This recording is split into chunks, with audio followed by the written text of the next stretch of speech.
G'day guys, it's Simon here from Pumped On Property. Now, over the last 3 years, myself and my partner have managed to purchase 4 investment properties over that period of time, which has taken a hell of a lot of sacrifice, a hell of a lot of hard work, but we're super happy with the position that we've found ourselves in. Now, one thing that we've been really good at and really diligent with over the last 10 years is budgeting. Now, budgeting is really that necessary evil that we need to get ahead in life. So in today's video, I'm actually going to share with you some tips for setting that budget and getting that budget working for you if you're a young investor or you're just looking to start building that deposit or starting to look at purchasing your first investment property.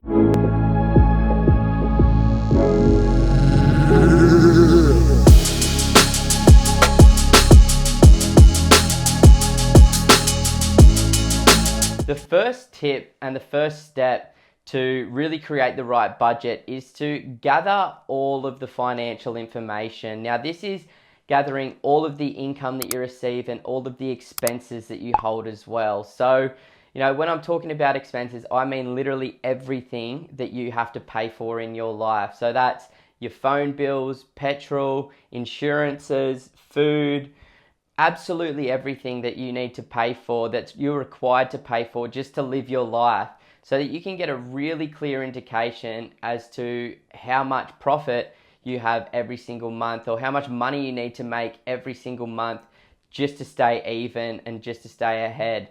So that's really the first step. Now, the second step is to really set a goal or set an intention. So this is where you start to plan for exactly what it is that you're working towards, because without a goal, budgeting sucks so much. You really need to have that motivating driving force that's pulling you toward where you want to be in the future, because otherwise budgeting is just super boring and you don't really have a clear plan as to what exactly you're working towards. So if you're there and you're just planning to purchase your first home, then what you really need to do is have a conversation with a mortgage broker or a bank manager and discuss with them your current financial situation. So what I mean by that is, educating them on your financial situation, how much income you earn, how much expenses you have, and how much savings you currently hold. Because from there, that mortgage broker or bank manager is actually going to be able to give you a clear indication as to what position you need to be in. So if you need to increase your income, they will tell you that you need to increase your income. If you say to them, hey, I want to buy a property worth $600,000, then they will say you need X amount of a deposit to purchase a $600,000 property, and then we can build our goal. If they say that you need to save $70,000 in order for you to purchase an investment property, and that's including all of the closing costs, then you know exactly what you're working towards, which is $70,000.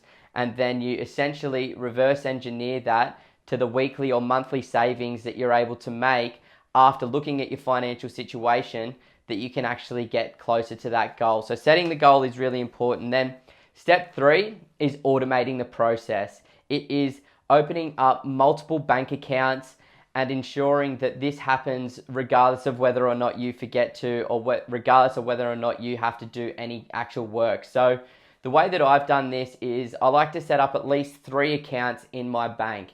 The first one is your personal account. Now, this is where all of your income gets paid into. The second is your savings account, and the third is your bills account. So I like to transfer all of the money out of my personal account into my bills account, so that I've got the perfect amount that's going to be able to pay for all of those bills that are going to be coming out. Then I also like to set up that savings account, which is essentially the deposit funds. So you can actually set up scheduled payments every single week. So I like to do it one day after when I actually get paid. So it's basically the first thing that happens is I pay myself first. And that's a really important note when you are budgeting. You really want to pay yourself first, because that should be your highest priority. It should be your number one intention, to build that savings, to build that deposit so that you can enter into the market a hell of a lot sooner. Now, if you currently don't have this automated, then there may be weeks that you forget, and it's just putting you back an extra week when you do that. So having it automated, understanding exactly how much you can put into that account every single week, and it'll just keep recurring into the future until you meet your savings goal. What this is also going to enable you to do is estimate exactly how many weeks or months it's going to take for you to get to the savings goal that you need in order to enter into the market. So then you've got that clear plan, you know exactly what you're working towards, you know exactly how long it's going to take. Now, the fourth step is kind of reiterating the fact that I mentioned in step 3, which is paying yourself first. It's super important. Now, we've all got bills to pay, and we're going to get in trouble if we don't pay those bills as well. You know, we've got to put petrol in the car, we've got to drive around, we've got to pay rent, we've got to pay our phone bills, electrical bills, water bills, all of these things. So, you know, if you don't want to obviously go into arrears there, so making sure you've got those accounts set up properly is important, but intending to pay yourself first is really important. And this is really the split and the balance between your personal account and that savings account as well, because if you're leaving extra funds in that personal account, then you know you're not getting closer to where you want to be at a faster pace. So paying yourself first really sets you up to get ahead a lot faster. And you know, this was one of the things that I learned after reading the book Rich Dad Poor Dad by Robert Kiyosaki, which really helped me understand the difference between assets and liabilities and the value of paying myself first. There's also another epic book, like a really awesome book called The Barefoot Investor, which is an Australian book, and that can really help you set up the necessary accounts. And he's actually a financial advisor, so he gives you some really awesome tips and tricks in that book as well, which you can leverage off. Step 5 is never spend money that you don't have. This was something that my parents taught me at a really young age. If you can't afford it, don't buy it. With how easy it is with Afterpay, like recently I went on and I actually bought lift passes for the snow, and it gave me an option for Afterpay. And anytime you go and buy anything online, it'll give you that option to pay with Afterpay. And you know, that is essentially forcing you into debt, and you know, you shouldn't really be doing any of that. And if you've read books like Rich Dad Poor Dad and The Barefoot Investor, you'll understand how bad it is to accumulate those liabilities, those unnecessary liabilities. So, you know, just having that idea that I'm never going to buy anything that I can't afford is a great idea. It's going to enable you to get ahead. It's going to help you avoid getting into debt, and you know, those small little things are just what's going to hold you back so much if you do consistently use those things. I talk to a lot of investors every single week, and you know, one of the things that a lot of young people struggle with is paying off those small debts with massive interest rates, because you know, that's how they work. That's how they get you into their system. So avoiding that is really important. Now, step 6 is monitoring your spending habits. This is the toughest one for so many people. Actually living within your means is really important. So it's essentially cutting out anything that isn't necessary, or reducing that amount of fun money. If you're doing this, then it's going to speed up the process to build that deposit. So, you know, if you're cutting out the holidays or the drinks with the friends, or you know, buying the new shoes or buying the new outfit, you know, avoid spending all of that money and just try and live within your means. You know, I know this is a tough one, but so many of my friends, every single time they get a pay increase, they increase their lifestyle. And I'm like, I understand, you know, I've done that at points as well, but you've really got to kick yourself back into reality. Have a think about that long-term vision of yourself and go, okay, well, what is more important right now? Is it having this newest and best thing? Or is it working towards acquiring the assets that are going to enable me to be financially free in the future, where I'll have the choice to buy whatever I want, whenever I want? It's essentially delaying that gratification and hustling and working hard and sacrificing to get ahead. It's one of those necessary things. You talk to any successful person, anybody that's got a good portfolio, that's running a good business, that's got a number of investment properties, I can promise you that they have sacrificed, they have worked hard, they have delayed the gratification, and they're working towards creating a better life for themselves in the future. So I know it can be tough, but it is one of those things that's really necessary when working towards that. Now, the last step is step 7, which is just sticking to your budget. It sucks, you know, like it takes most people years and years and years to build up a deposit to buy their first home or to buy their first investment property. It is the hardest part of the journey, and I know that from experience as well.